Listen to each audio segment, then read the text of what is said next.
E aí galera, beleza? Tudo bem? Aqui é o Hannes do canal PY Ajude-me. Deixa eu te perguntar, quantas vezes você já teve um problema assim quando você fez web scraping ou abriu um arquivo? Encoding errado, como você está vendo. Acontece toda hora. E aí, e agora, como consertar isso?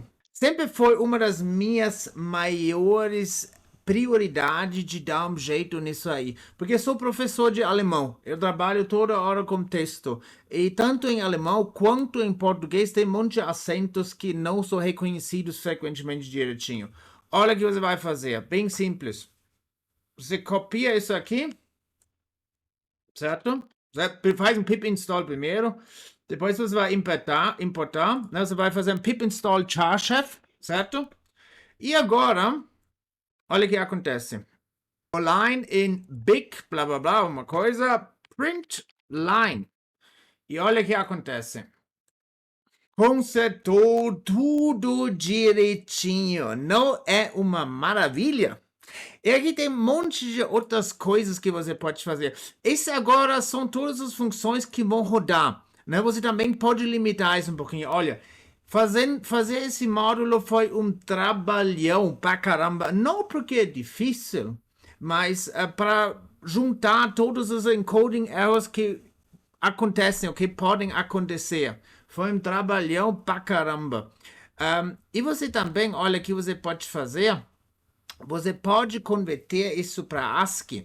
Por exemplo, agora você quer um texto ainda legível, mas sem acento. Por exemplo, de usar para ADB, né? Por exemplo. Entendeu? Quer dizer, tipo, você tira o acento, essas coisas em português, mas ainda deixar legível. Por exemplo, você quer mandar para ADB. Olha, você simplesmente vai copiar esse negócio, certo? Aqui também você pode ler, tem várias coisas, né? Also, várias funções que você pode passar. Esses são basicamente todos. Ele roda tudo. Tá, claro, demora mais tempo quando você rodar tudo, né? Principalmente quando é um texto grande. Mas aí, mesmo assim é rápido, porque esse é feito com Number. Number é para acelerar o Python. Tem uma aula, duas aulas na verdade, sobre esse assunto. Aí eu fiz um decorator. Geralmente demora um pouquinho para carregar no começo, né? Also quando você começa a importar negócio, mas depois vai rapidinho, muito rápido na verdade. Então olha aqui, a gente vai fazer aqui, vamos fazer aqui um join.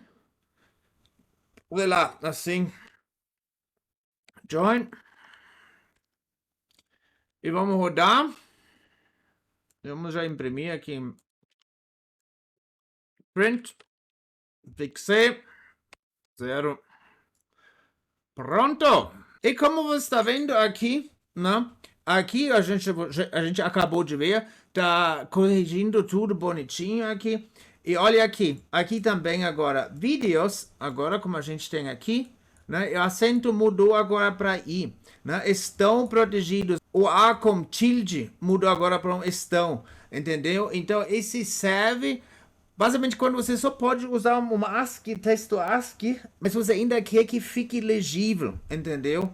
Então, esse aqui é ótimo para você. Tem um monte de outras coisas, É só uma pequena apresentação das coisas. Aí depois você pode ver para que serve toda essa coisa. Você pode tirar escape characters, né? Essas coisas aqui também acontecem frequentemente, né? E é ótimo para web scraping, principalmente quando você pega um codec errado, né? Esse aí conserta tudo, ok? Muito obrigado por assistir, a gente vai se ver na próxima aula. Tchau, tchau.